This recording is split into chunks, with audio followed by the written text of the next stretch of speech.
Some Illinois Statehouse Republicans holding a virtual town hall last night to talk about what they experienced during the spring legislative session, passing the largest state spending plan in Illinois state history. That includes tax increases, but also going through some of the things that didn't pass and how taxpayers aren't safe yet because there's still the looming transit fiscal cliff that some are looking to bail out with tax dollars. So we've got that to tackle here.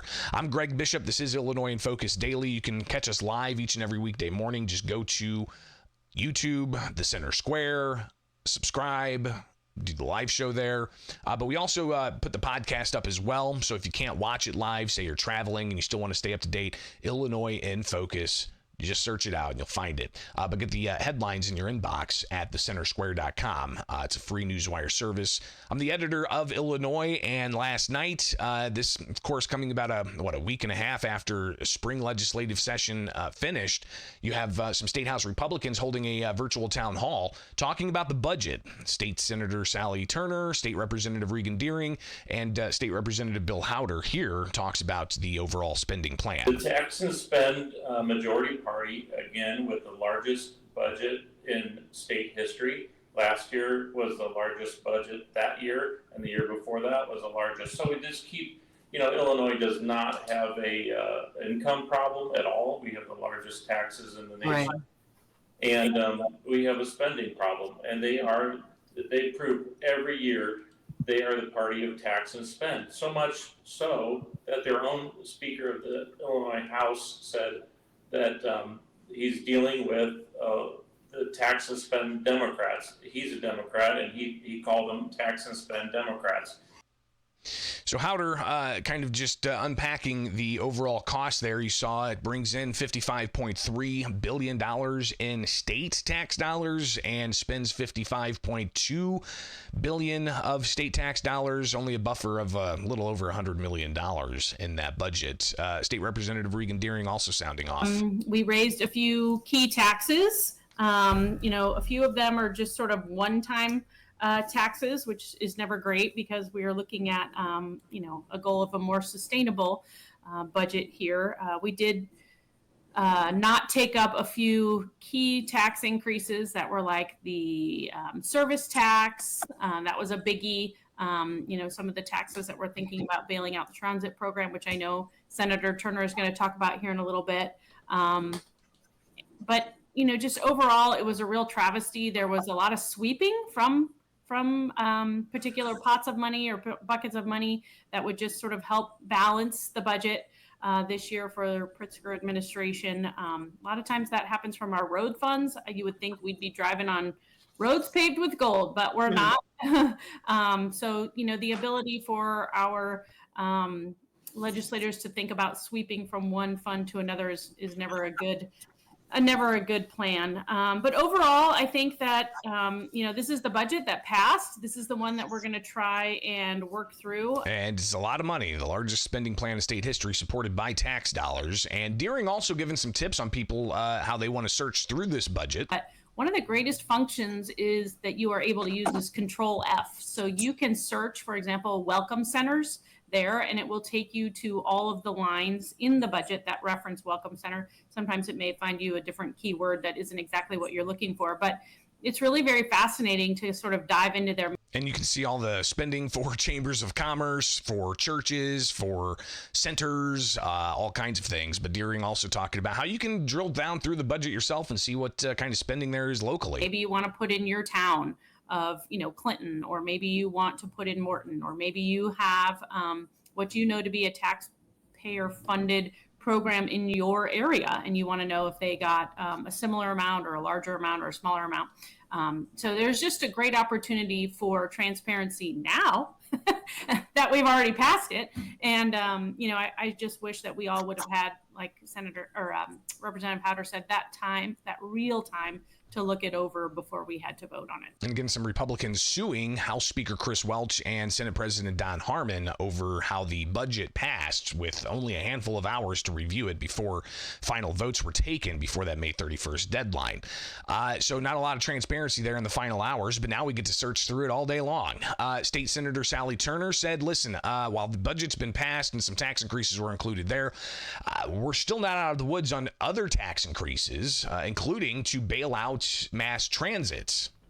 The other part that was going to affect all of us was $1.50 on each delivery that you got at your home from Amazon, from the delivery guy at Walgreens, from the Target delivery.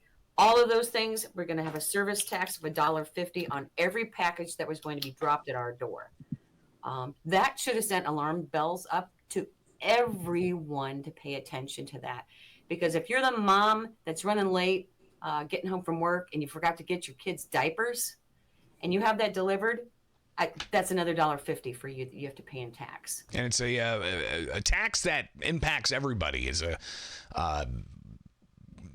user tax of sorts, but those who say that we need to have progressive revenue, this is not that. This is actually regressive because it's going to impact lower income people much harder than it will impact those who have means. More from Senator Turner. And so we found that the Chicagoland Transit, that whole system, is facing a $330 million fiscal cliff that's coming up in 2026.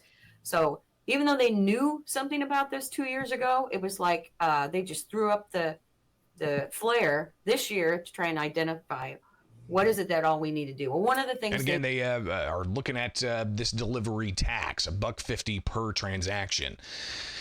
So it's not out of the woods yet. They could come back this summer to deal with that. They could deal with it in November as well. But the transit system facing that fiscal cliff because federal COVID dollars are expiring. And a lot of criticism on how governments used COVID dollars.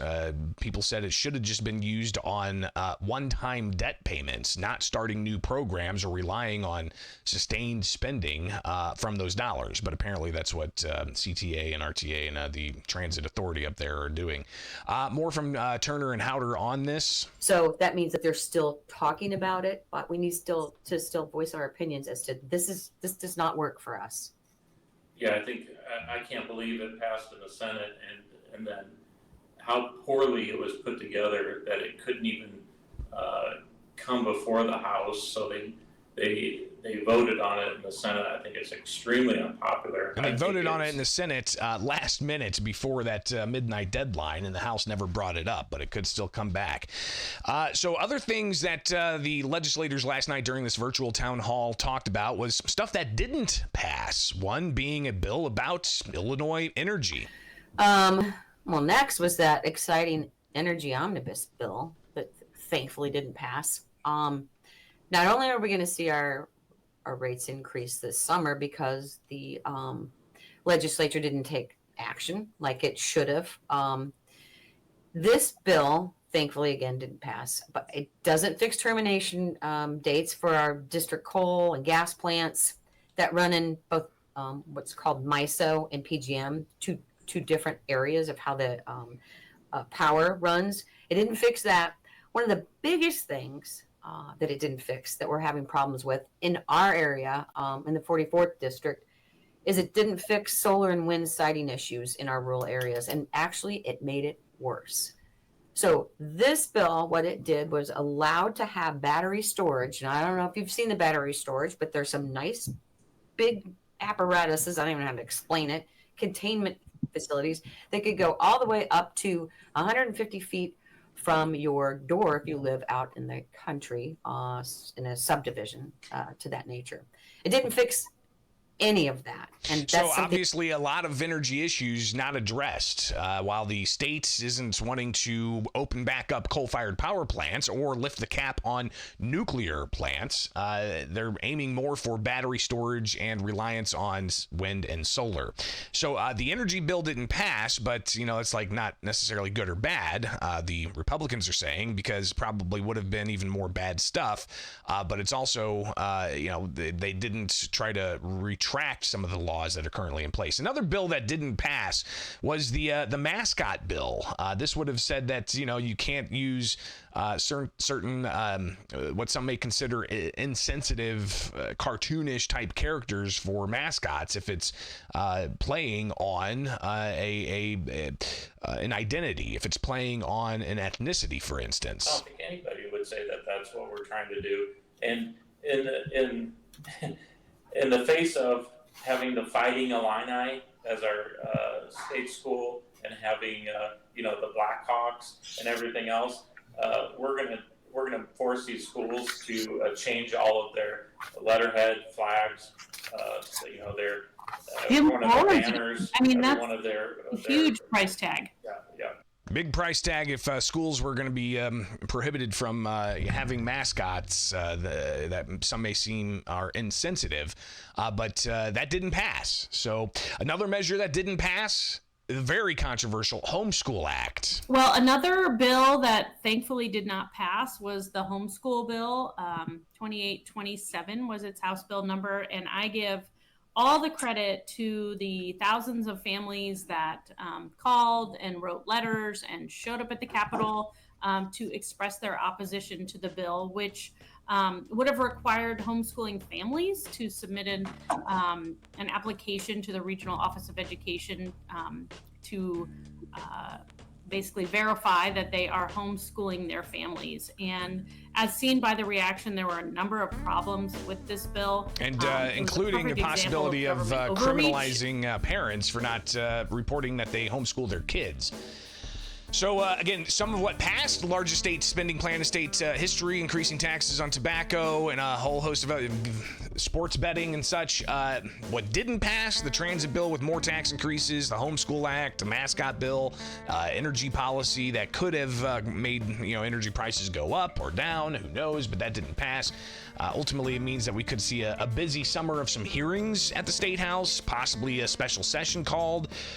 But definitely fall veto session, even though there may not be any vetoes, could be pretty busy. I'm Greg Bishop. Like, subscribe, hit that notification bell, and wake up with us here each and every weekday morning for Illinois in Focus Daily.